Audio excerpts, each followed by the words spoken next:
Trump പണി തുടങ്ങി.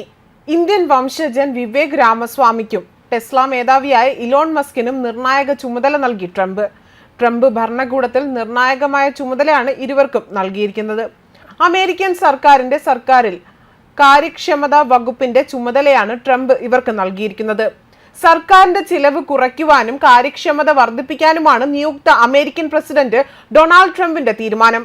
ഇതിന്റെ ഭാഗമായി കാര്യക്ഷമത കുറഞ്ഞ നിരവധി പേർക്കെതിരെ നടപടിയുണ്ടാകും എന്നാണ് കരുതപ്പെടുന്നത്.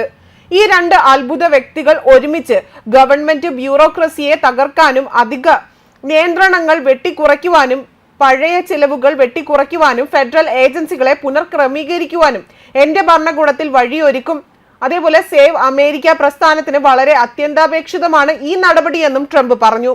2026 ജൂലൈ 4 അവരുടെ പ്രവർത്തനം അവസാനിപ്പിക്കുമെന്ന് ട്രംപ് പറഞ്ഞു. സ്വതന്ത്ര പ്രഖ്യാപനം ഒപ്പിട്ടതിന്റെ 250ാം വാർഷികത്തിൽ ചെറുതും കൂടുതൽ കാര്യക്ഷമവുമായ ഒരു സർക്കാർ രാജ്യത്തിന് ഒരു സമ്മാനം ആയിരിക്കുമെന്നും അദ്ദേഹം കൂട്ടിച്ചേർത്തു. ഒരു ഫാർമസ്യൂട്ടിക്കൽ കമ്പനിയുടെ സ്ഥാപകനും മുൻ റിപ്പബ്ലിക്കൻ പ്രസിഡന്റ് സ്ഥാനാർത്ഥിയുമാണ് ഇന്ത്യൻ വംശജനായ Vivek Ramaswamy. Tesla, SpaceX എന്നിവയുടെ ഉടമയാണ് ലോകത്തെ ഏറ്റവും സമ്പന്നനായ ഇലോൺ മസ്ക്. ഇവർ രണ്ടുപേരും ഇക്കഴിഞ്ഞ തിരഞ്ഞെടുപ്പിൽ നിയുക്ത പ്രസിഡന്റ് ഡൊണാൾഡ് ട്രംപിനെ വലിയ രീതിയിൽ തന്നെ പിന്തുണച്ചിരുന്നു. അതേസമയം ഡൊണാൾഡ് ട്രംപിന്റെ ഭാര്യ മെലാനിയ ട്രംപ് പ്രസിഡന്റ് ജോ ബൈഡന്റെ ഭാര്യയും പ്രഥമ വനിതയുമായ ജിൽ ബൈഡൻ സംഘടിപ്പിക്കുന്ന വിരുന്നിലേക്ക് പങ്കെടുക്കില്ല എന്ന റിപ്പോർട്ടുകളാണ് ഇപ്പോൾ പുറത്തു വരുന്നത്. നിലവിലെ പ്രസിഡന്റിന്റെ ഭാര്യ നിയുക്ത പ്രസിഡന്റിന്റെ ഭാര്യയെ സൽക്കരിക്കുന്നത് അമേരിക്കയിലെ അധികാര കൈമാറ്റത്തിന്റെ ഭാഗമായി തുടരുന്ന ഒരു കീഴ്വഴക്കമാണ്. അമേരിക്കൻ പ്രസിഡന്റിന്റെ എക്സിക്യൂട്ടീവ് ഓഫീസിന്റെ ഭാഗമായ ഓവൽ ഓഫീസിലാണ് ചടങ്ങ് സംഘടിപ്പിക്കാറുള്ളത്.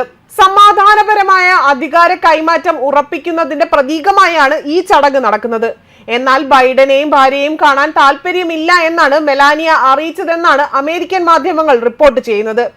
കഴിഞ്ഞ ആഴ്ചയാണ് ജിൽ ബൈഡൻ മെലാനിയ ട്രംപിന് ഔദ്യോഗിക ക്ഷണം നൽകിയതും.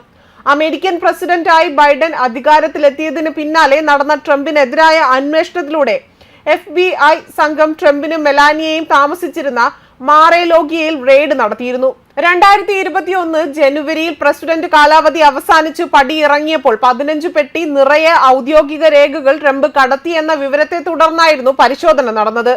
US നാഷണൽ ആർക്കൈവിസ് ആൻഡ് റെക്കോർഡ് അഡ്മിനിസ്ട്രേഷന്റെ പരാതി പ്രകാരം നീതിന്യായ വകുപ്പാണ് അന്വേഷണത്തിന് ഉത്തരവിട്ടത്.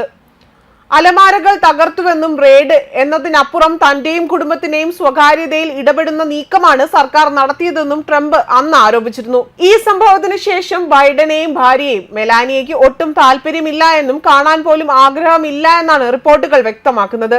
മെലാനിയയെ അനുനയിപ്പിക്കാൻ നീക്കങ്ങൾ നടക്കുന്നുണ്ട് എന്നും പുറത്തുവരുന്ന റിപ്പോർട്ടുകളിൽ നിന്നും വ്യക്തമാകുന്നത്.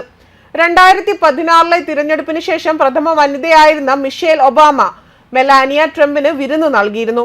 2020 തിരഞ്ഞെടുപ്പിൽ താനാണ് ശരിയായ വിജയി എന്ന ഡൊണാൾഡ് ട്രംപിന്റെ അവകാശവാദങ്ങൾ നിലനിന്നിരുന്നതിനാൽ മെലാനിയ ട്രംപ് ജിൽ ബൈഡന് വിരുന്ന് നൽകിയിരുന്നില്ല. ക്യാപിറ്റോൾ മന്ദിരത്തിലേക്ക് ട്രംപ് അനുകൂലികൾ അതിക്രമിച്ചു കടന്ന് കോൺഗ്രസിന്റെ ഇരുസഭകളും സമ്മേളനത്തിനിടെ പ്രതിഷേധിക്കുകയും അക്രമാസക്തരാകുകയും ചെയ്തതോടെ തന്നെ ഒട്ടേറെ അനിഷ്ട സംഭവങ്ങളാണ് അന്ന് അരങ്ങേറിയതും. ഇതേ തുടർന്ന് അധികാര കൈമാറ്റവുമായി ബന്ധപ്പെട്ട സൗഹൃദ കൂടിക്കാഴ്ചകളെല്ലാം തന്നെ റദ്ദാക്കിയിരുന്നു. ന്യൂസ് ഡെസ്ക് കർമ്മ ന്യൂസ്.